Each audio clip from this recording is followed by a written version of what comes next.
are basically unrepresented collectively by the business interests who typically dominate ICANN processes.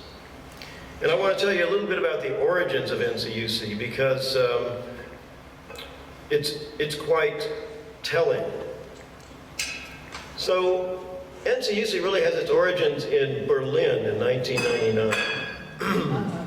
This was one of the first ICANN meetings. And I cannot tell you how grim the atmosphere was at that Berlin meeting.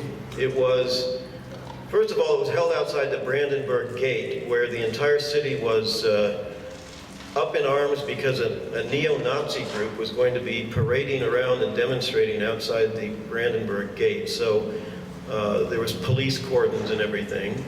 And then when you entered into this extremely fancy hotel, which made most of us feel like we didn't belong there unless we were wearing a tuxedo, you'd walk down the halls and you'd see these little rooms where people would be huddled discussing, and if you kind of poked your head in one of these rooms, someone would jump up and close the door.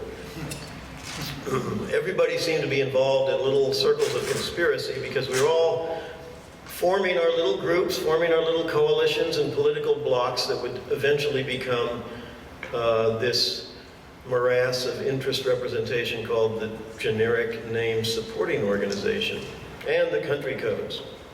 And so there was this period of flux, of very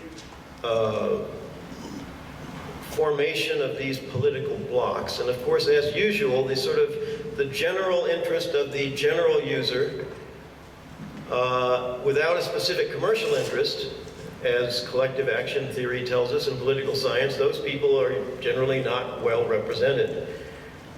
And Kathy Kleiman and I came into this meeting saying we've got to have an autonomous, independent representation for non-commercial users. We've got the trademark people are very well represented, the registrars are represented, the registries are represented, they all have resources, they all have some kind of economic power, they all are very well connected to the people who are making decisions.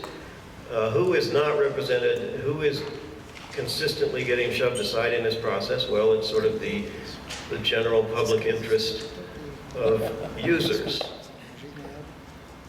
So the attempt to form this was so controversial that we had an incredibly stormy meeting in which we could not agree. Many animosities were formed at that time, I'm sorry to say.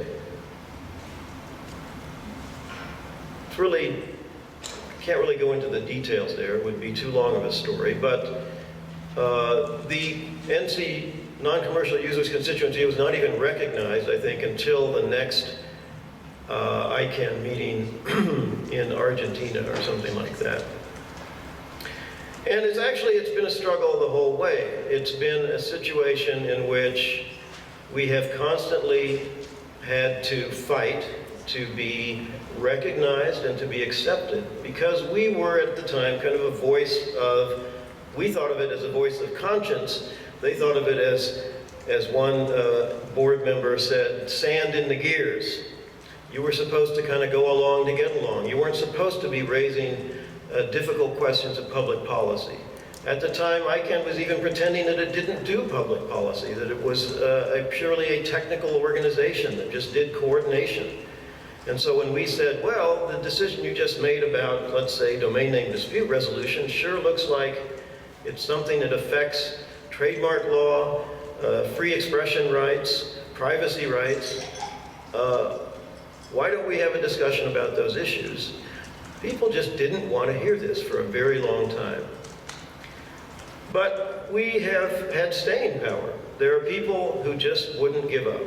And one of the key people and the organizer of this conference, Robin Gross, during her chairmanship of the NCUC, we really grew to the size where I think we could no longer be ignored. And so we're now in a position to put on conferences like this and to raise the policy issues that we think need to be raised.